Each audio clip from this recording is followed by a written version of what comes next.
The murder of Sonic the Hedgehog. Today we're going to be discussing the murder of Sonic the Hedgehog. Yes, this is indeed a real game, and if you didn't see my last video, it dropped on April Fools, which is perfect timing.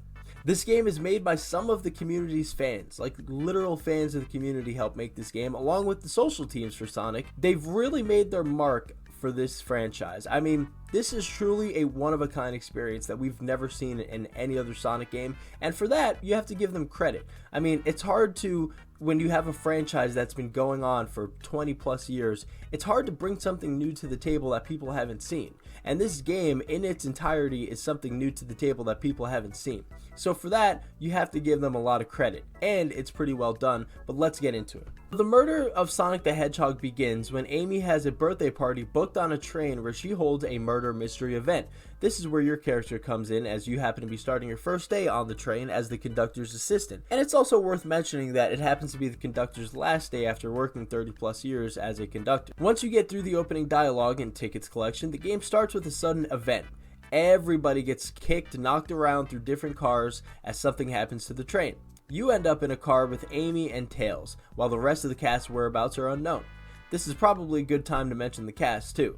It's a nice group of Sonic characters, including Sonic, Amy, Rose, Shadow, Espeon, Vector, Tails, Blaze, Eggman, and even cameos from Sage and Metal Sonic, along with new characters like the conductor and the train itself. That was a mouthful, I know, but that is a huge cast for a game that was shadow dropped and made basically by, the community, like I said, and the social team. I mean, that's pretty impressive. Anyways, the game sets a really good tone when you do break through the opening scenes as you and Tails work together to interrogate Amy, which leads to the general mechanics of the game. Like I said, this game is really simple. It's kind of like a picture book. You can click through different areas of the train car that you're in, collect evidence, and once you gather enough evidence, you can interrogate whoever is in that train car at the time. In the first case, it's the birthday girl herself, Amy. Once you do begin the process of interrogation, that is what brings you to the formulating of your arguments, which means it's time for 2D Sonic. I'm serious. There's 2D Sonic stages in this game. It's really awesome. It's like if you went back to a 90s arcade and started playing 2D Sonic. It's amazing. So yeah, the 2D Sonic stages in this game are also pretty simple. Avoid the spikes and other obstacles, collect the rings, and once you collect enough rings, you can formulate your argument. It's, pretty simple. There's even a set amount of rings that you have to collect. Like first it starts off small with like 25 rings or something, and then it goes up and up as you progress forward through the game. But once you complete these 2D Sonic stages, you can move forward with the interrogation. Overall, the 2D stages are quite satisfying. I mean, it literally is like classic 2D Sonic style with a more modern touch. It kind of brought me back to the early 90s, 2000s arcadey experience games that I know and love.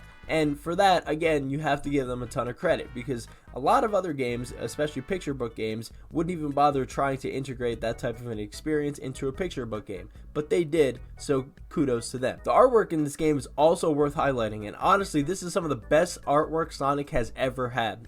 I'm not exaggerating. I knew this artwork was incredible the second I laid eyes on one character. He blew me away with how amazing, charming, good-looking, and talented he was all in one. That's right, Chow Bob.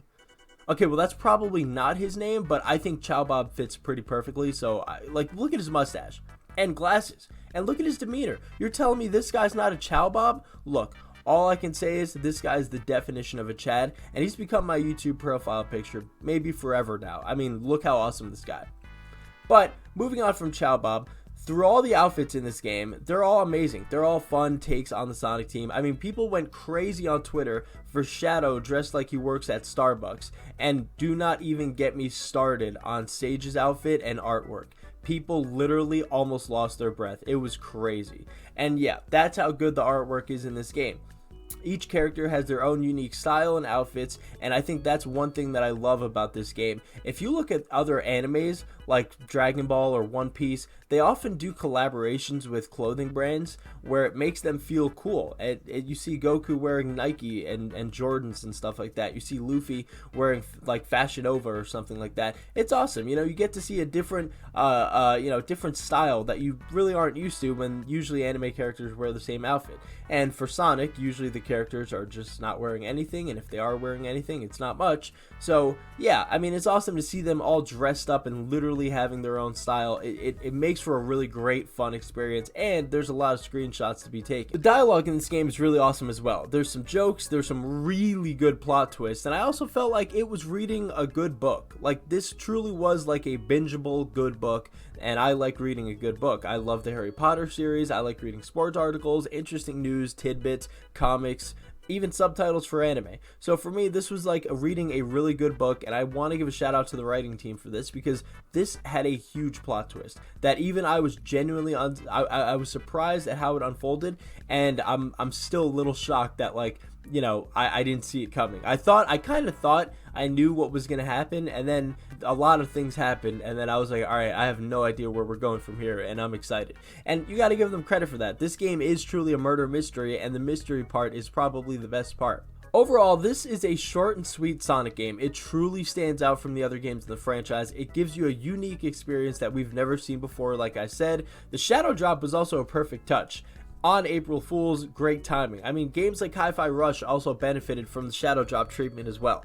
I definitely recommend this game. If you haven't gotten it, it's on Steam, it's for free. Like I said, give the community members and social team members a shout out. They really created a one-of-a-kind Sonic game. Even if you're just playing the game, just give them a shout out however you can. It's amazing. I think Sonic overall benefited from this game as well, because there's a lot you can take from this game. I mean, once again, this shows the benefit of having a really well-written story in Sonic games. And I know Sonic Frontiers had a really well-written story, but I'm just saying this kind of highlights the difference between Sonic and, let's say, his old buddy Mario. Where Mario has amazing levels and gameplay experience, the story for Mario games is pretty cut and dry. Peach is kidnapped, yada yada yada, you save Peach, she's kidnapped again, cut, cold, cut, done.